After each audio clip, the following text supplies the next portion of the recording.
तो देखिए अब exercise 5.3 question number 8, find the sum of first 51 terms, यानी कि पहले 51 टर्म्स का सम निकालना है, या फिर उसको आप S51 भी कह सकते हैं, एक AP का जिसका सेकेंड टर्म और थर्ड टर्म यहाँ पे दिया हुआ है 14 एंड 18, यानी कि A2 और A3 और A2 क्यों कह रहा है मैंने, क्योंकि थर्ड टर्म्स का बात हो रहा है, यहाँ पे सम नहीं दिया हुआ है, second term and third term.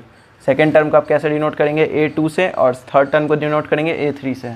तो उन दोनों का वैल्यू आपको दिया हुआ है। तो देखिए यहाँ पे गिवन क्या है आपके पास, A2 का वैल्यू दिया है 14 और A3 का वैल्यू दिया है 18।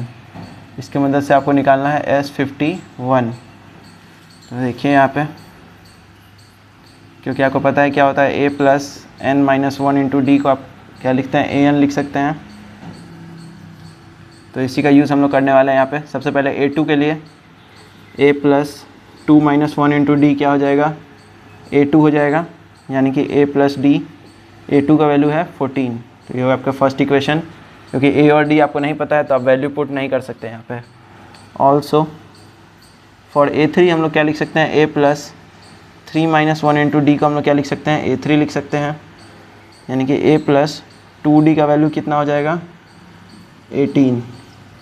अब देखिए यहाँ पे आपको दो इक्वेशन मिल गया जिनके मदद से आप क्या निकाल सकते हैं। देखिए फ्रॉम 1 माइनस 2 कर दीजिए आप, इसके मदद से आप निकाल सकते हैं यहाँ से A और D का वैल्यू। देखिए ये फर्स्ट इक्वेशन था और ये था सेकंड इक्वेशन। ये हम लोग सब्ट्रैक्ट करेंगे तो साइन चेंज करेंगे। ये देखिए plus A minus A cut जाएगा, D में से 2D घटाएंगे तो यहाँ पे D बचेगा, बट माइनस में। क्यों, क्योंकि यहाँ पे देखिए प्लस नहीं रहा, अब यहाँ पे माइनस लग गया है। तो 2D में से अगर D घटाएंगे तो D बचेगा माइनस में। उसी तरह यहाँ 18 में से 14 घटाएंगे तो 4 बचेगा, लेकिन माइनस में, क्योंकि 18 बड़ा है। तो D का वैल्यू क्या हो जाएगा, -4 बाई -1।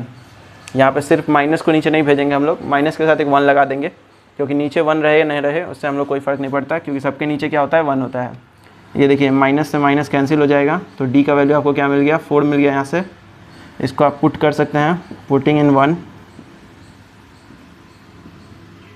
इक्वेशन 1 में अगर आप इसको पुट कर दें तो देखिए क्या हो जाएगा, A प्लस D के जगह पे आप 4 लिख सकते हैं और 14। तो A is equal to 14 minus 4।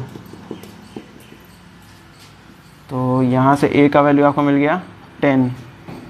A का वैल्यू क्या मिला, 10 मिल गया, और D का वैल्यू 4 मिल गया। अब आपको निकालना था S51, तो अब यहाँ से S51 आप आराम से निकाल सकते हैं। देयरफॉर S51 क्या हो जाएगा, क्योंकि Sn क्या होता है, n/2 2A plus n-1 into D. आप कहेंगे ये वाला फार्मूला हम लोग क्यों यूज़ कर रहे हैं, A प्लस L भी यूज़ कर सकते हैं, बट नहीं, क्योंकि पिछला क्वेश्चन अगर आपने देखा हो 7 नंबर, तो उसमें आपको 22 टर्म्स का निकालना था, बट A22 गिवन था क्वेश्चन में। यहाँ पे आपको 51 टर्म्स का सम निकालना है, बट A51 यहाँ दिया हुआ नहीं है। तो आप जनरल फार्मूला यूज़ करेंगे n/2 2A plus n-1 into D, क्योंकि n, A और D हम लोग को पता है। n के जगह 51 है, A के जगह पे 10 है, A के जगह वैल्यू आपको कितना है, 10 आया है, प्लस 51 माइनस 1, और D का वैल्यू है 4। तो 51/2 हो गया 20 प्लस 50 इंटू 4। या इसको हम लोग यहाँ देख सकते हैं, 51 में से 1 घटाएंगे तो होगा 50, 50 में 4 से गुना करेंगे तो हो जाएगा 200। 51/2 इंटू 220, ये इससे कट जाएगा 110 टाइम्स में।